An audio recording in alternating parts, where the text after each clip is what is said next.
so Speak up. yeah, right. You know me long enough. Yeah.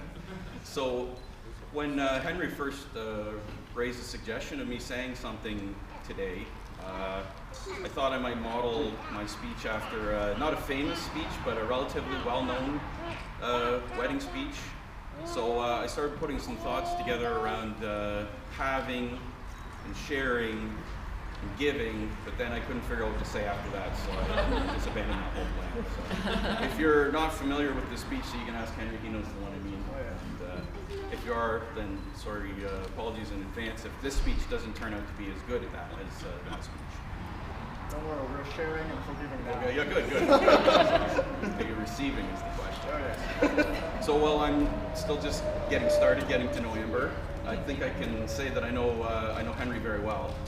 And we spent, see, he's afraid I'm going to go on for a long time. Because he knows me, so.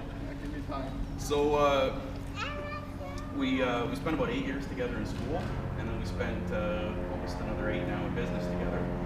And over that time, I've had the chance to observe Henry pretty closely, so I wanted to share a couple of thoughts of what I've learned about him and why, what I think that has to do with why we're here today. So probably one of the broadest generalizations I can make about Henry is that he is a man who values relationships.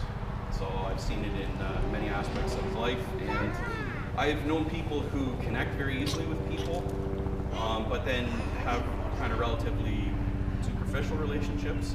And I've known people who have great difficulty connecting with people, but are able to form deep and lasting and meaningful relationships. What I was admired about Henry is that he seems to be able to do both. He can connect really easily to people, but then he has, I don't think I'm aware of a single superficial relationship we have.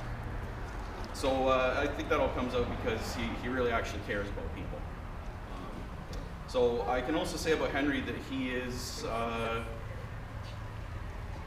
he's resourceful.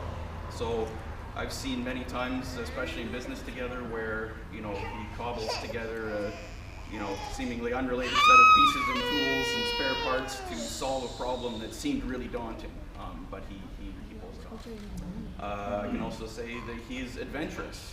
I've seen him lots of times, you know, kind of throw caution to the wind and embrace risk and go for something big, and I've never seen him afraid to go in and start charting uncharted territory.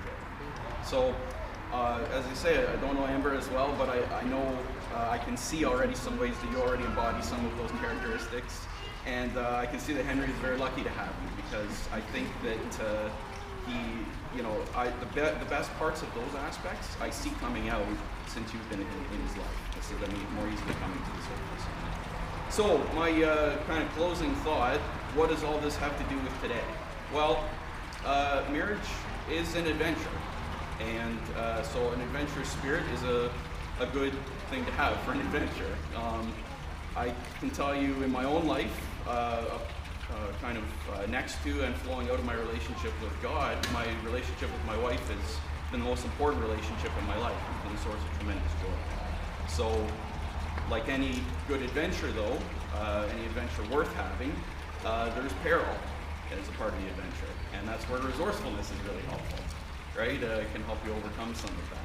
But resourcefulness on its own can sometimes lack warmth, and so that's where caring comes along. It's what ensures that when you go through those perilous times, you come out closer and stronger, with a more solid foundation as a result. So that is my wish for you today, that as you embark on this adventure, you find it to be one of the most meaningful and joyful parts of your life today.